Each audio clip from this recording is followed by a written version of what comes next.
I'm attempting to build a classical style nylon guitar based on the guitar that my parents bought me when I was about 13 years old and I restored recently. Now then, it's going to need a new set of jigs, a new set of templates, a new set of ideas, a new set of skills, but I'm confident that I can pull something together because I know there are a lot of you kind people out there willing to give me advice. So I'm going to have a go and I hope you will join me.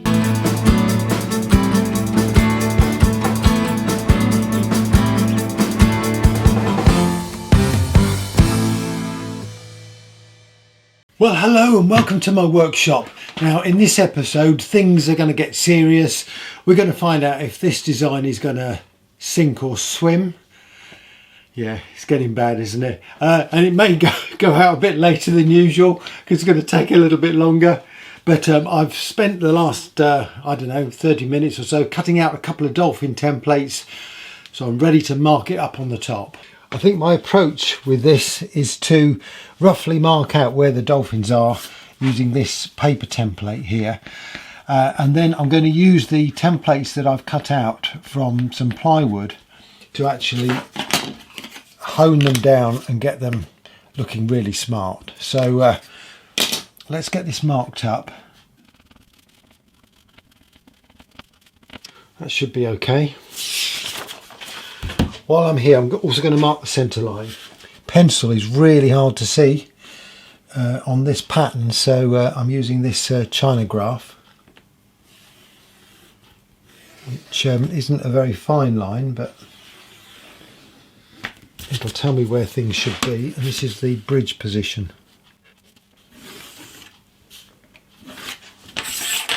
I'm going to drill a couple of 6mm holes to get me going. This is the point of no return, this.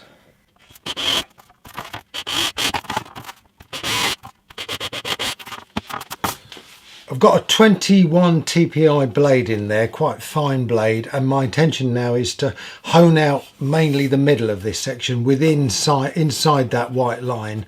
Then I know I'm not straying off course at all. So let's get a mask on.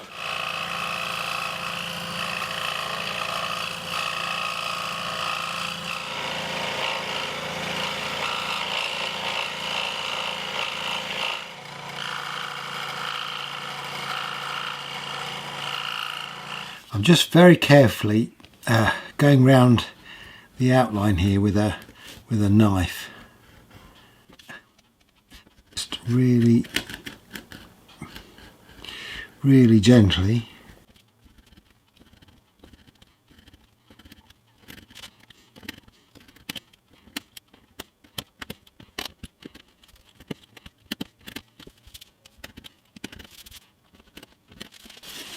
This is where it's going to get hard around these tight corners.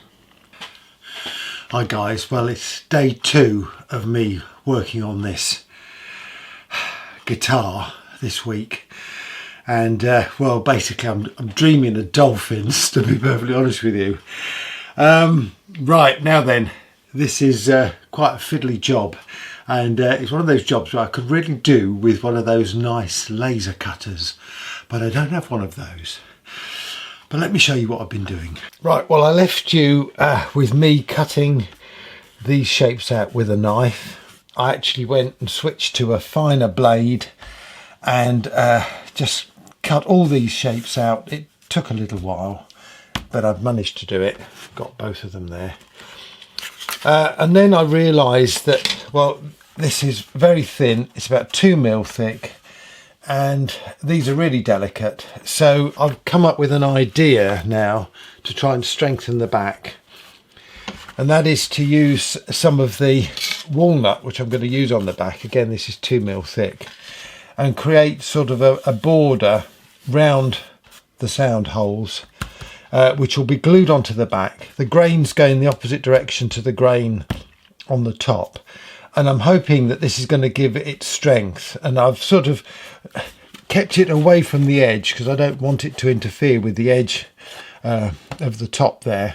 But I think this is going to work because it does seem to give it more strength. I know it's going to add a little bit more weight to the top, It's going to make it a little bit more complicated for me when I do the bracing, but I do think it's something I need to do, especially where I've got very fine sort of points there, and I may need to soften those as well, because you can easily catch yourself on those.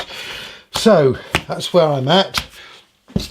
I'm going to now continue to cut out this little chap for the top one. Spent a couple of hours yesterday cutting this one out, and I have got a rather nice walnut dolphin, which I'm sure I can use somewhere. I've switched to this finer sort of surgical knife because I found it easier to go around the curves, and it's just a question of going over the line probably about, I don't know, 10 times, something like that, to get it to work all the way through, not putting too much pressure on. I find that this is better than using the scroll saw. I'm just worried about chipping out the grain. But here we go.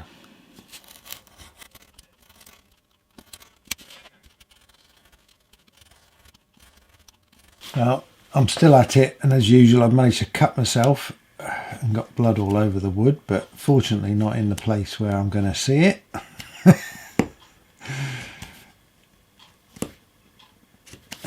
It's just a very laborious process. Square that nose off, and then I'll just file that. If I just flip it over, you'll see, hopefully you'll see that I've gone all the way round there. Just got this end piece to deal with. You know, I really do love doing this sort of thing, and I was chatting online to Simon, who was appeared on the Guitar Builders Collective podcast a couple of weeks ago, and you know, he was saying it's great to be in a position to make guitars for a hobby and make them in the way that you want to make them. You know, you're not trying to conform to any particular style or a set of rules. You know, you've got freedom to build the guitar in the way that you want to build it. And I mean, the only rules really for a guitar are the rules about the scale lengths and the position of frets and bridges and nuts, etc. I mean, pretty much everything else is open to interpretation. Yeah, this may not play as well as you know, a professionally built instrument, but in my experience, you've got to really make a terrible mistake for it not to play properly.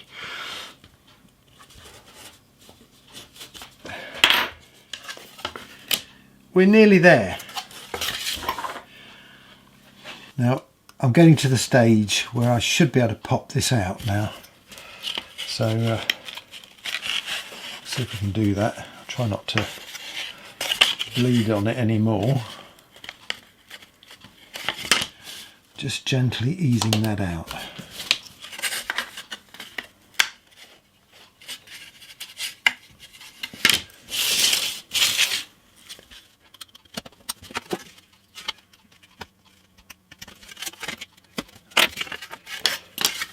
Go. Okay, so now I've got that out, and I think I can just cut this big shape out here on the bandsaw.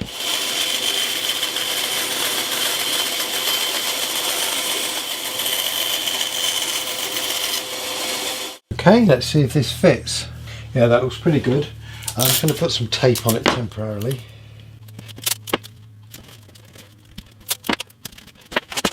So you can't see it through there,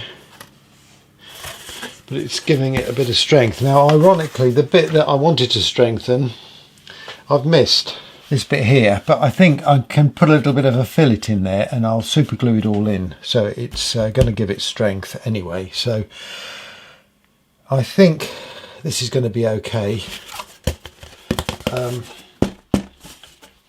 It's obviously got to be really glued well, but I think it's going to be okay. Right, I'm going to get these glued down. Get that in position. I'm going to put some tape just to hold it into position while I clamp it.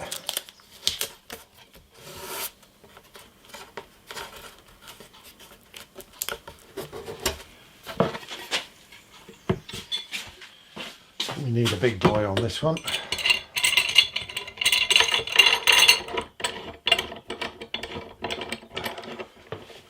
Now I appreciate that this is going to have an effect on the tonal properties of the top of the guitar, but bearing in mind that I've also got to put quite a bit of bracing on the top of this guitar as well, I think I can make some adjustments. I'm hoping I can make some adjustments to get a reasonable tone from it. Anyway, let's leave this to cure and see how it looks. Well, now it's sometime later in the day and I have glued both of those onto the back of this top, and they stuck pretty well. So now then,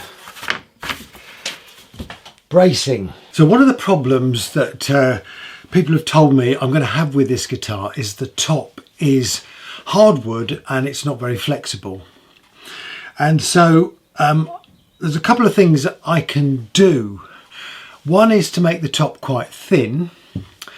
The other is to restrict the amount of things that are going to dampen the top. Now then, when I built this guitar, I was very keen to get some tone from it. And to do that, I didn't want the strings attached to the bridge. I wanted the strings to be attached to the back of the guitar and press down on the bridge. So I didn't have to secure the bridge too strongly underneath. All the weight is being pushed down on the top. So let me show you. The tail stop is floating above the top of the guitar. It's actually attached to the end block, and that runs over this bridge, which is actually screwed down to a brace, but it doesn't have to be too strong. There's no movement pulling it that way. And inside the guitar, there's strengthening from the neck to the end along the back of the guitar. So there's nothing stopping this top vibrating.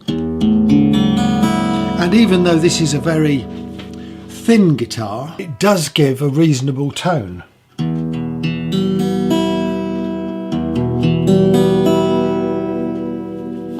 So what does this have to do with this guitar? Well, let's assume that this is my little boat bridge, which I want to be effectively a floating bridge, excuse the pun. And in order to achieve that, I'm going to have to use a tail stop around there. And I've been thinking about the design of that. Now that's going to put an awful lot of pressure on this thin top, and the bracing underneath is probably not going to support that. So I need to put in some supports from this end block to the neck block, and it has to miss these sound holes. So my idea is as follows. With this, bringing the plans across. I hope you can see these. I've just cut out the end block there. Now I'm going for a rather unorthodox style of bracing, or fan bracing. Let me throw that up on the computer so you can see it. Yeah, yes, it is a bit different, but the idea is that it fans out the vibrations from the floating bridge that's sitting on the top. Now then, in order to give strength between the two blocks, I'm going to put in two bent sections here. These are going to be pieces of wood rather like this. This is a lamination that I made for an experiment of an earlier guitar, and it seemed to work, and it's really strong and it's really light. So the idea is that I create two of these bars, if you like, which stretch from the back to the neck, and that gives the whole instrument rigidity. these will sit underneath, these will sit in between the two the back plate and the top plate, and it will allow the top plate to vibrate. And I'm hoping that because there's nothing else apart from these two blocks stopping it, obviously the edge, there's plenty of material there to vibrate and give me a nice tone. Well, look, I've probably not explained that very well, and it's going to come clear as you watch this build progress over the next few weeks. But I've started work on those end blocks because these are going to be quite important, and I found some sycamore which I've just glued up, and I'll be cutting out these sort of shapes. I might have to refine this, but I think it's going to work okay. Now, I know floating bridges is not a new idea. It's used on violins, double basses, etc., and it's used on nylon acoustic guitars quite extensively. I believe I've had a good old look round the internet today. I rather like the idea actually of having a separate tail stop with the strings being pulled across the bridge. I think it's a good idea, and also because it's a floating bridge, it'll allow me to move it to get the best intonation. I may need to come up with a way of securing it down in some way that allows me to move it, but that's another problem, and I'll come to that when I get to it. But I rather like the way that this guitar sounds, and as I say, it's very thin, but and the wood is quite thick on the top there. It's about 3mm, and it's cherry, so it's a hard wood, so it's surprising I'd get that sort of tone from it. I think with the Zebrano, which is only about 2mm, and I can thin that down a little bit more, and this sort of approach, I'm going to get a better tone. Anyway, it's all I've got time for this week, so I'm going to put this video to bed, and thank you all for the great comments that you've given me, because they're really helping me build this guitar. As I said to somebody, if I know there's a problem coming along, I can try and mitigate it, even though I want to sort of stick with the design that I'm working on. But no, I really appreciate the comments. Please don't forget to hit subscribe, and well, I'll see you next time. And in the meantime, stay safe. Cheers.